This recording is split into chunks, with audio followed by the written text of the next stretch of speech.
This is the last way delivery man Mike Sweeney ever expected he'd be commuting to work. How did you used to commute? Like everybody else. Drive over the bridge. No big deal. No big deal. That's the Lake Champlain Bridge between New York and Vermont, when there still was a bridge. FDR opened it in 1928, and it carried as many as 4,000 vehicles a day until last fall, when, with almost no warning, it was closed.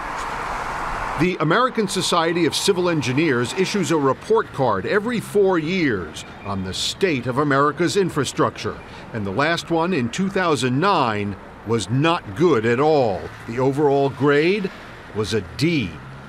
D. That's as good as it gets. And it's not getting any better. Back in 2005, we also did a report card, and it was still a D there, so we haven't gained any ground. Andrew Herman helped write the report card, which examined every aspect of the country's infrastructure. Bridges got a C, but even with that average grade, 12% of them, more than 72,000 bridges, are too old, or what's politely called structurally deficient. Well, it means we've been ignoring our infrastructure for decades. We've been underinvesting in what we have.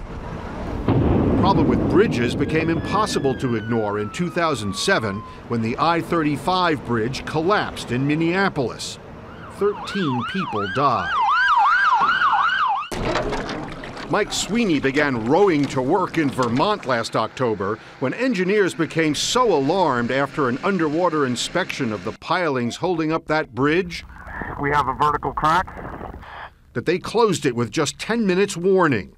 No lives were lost, but life has not been the same since. 80% of my business came across that bridge. Lisa Cloutier owns what used to be known as the Bridge Restaurant until she decided to change the name, on the Vermont side of Lake Champlain. On a snowy day last December, she watched them blow up that bridge. Wow. It wasn't worth saving. Now, the only way across is either by ferry or a 90-minute drive.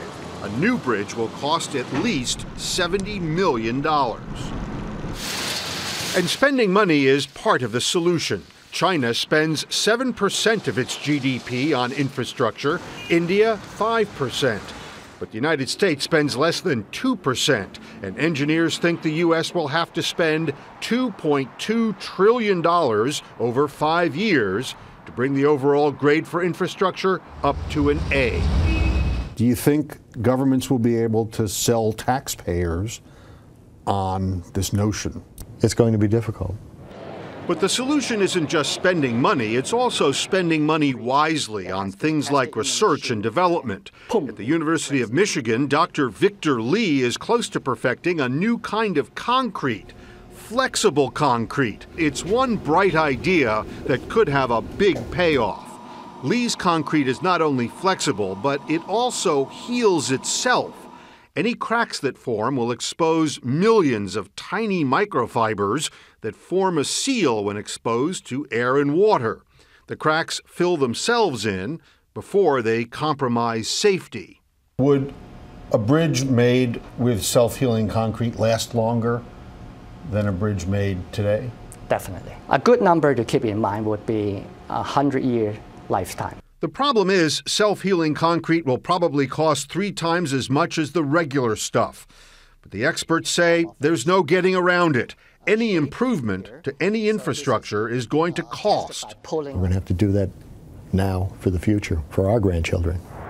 The engineers insist if we don't start spending money and spending it wisely, more and more Americans will end up in the same boat as Mike Sweeney, and soon.